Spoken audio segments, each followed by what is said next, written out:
কোথায় হারিয়ে গেছো? আমি ভাবতেও পারিনি তুমি আমার এখানে আসবে। এসো এসো, ভেতরে এসো। আমি তোমার কাছে যাচ্ছিলাম।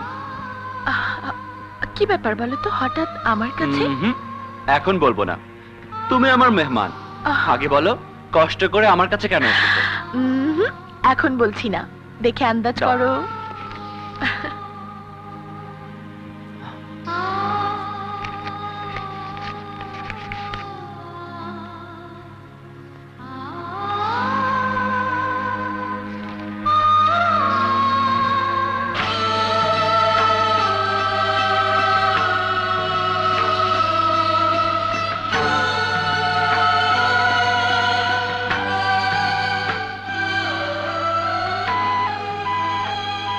জীবন, আমার মনের একান্ত বাসনা ছিল যে আমার স্বামী হবে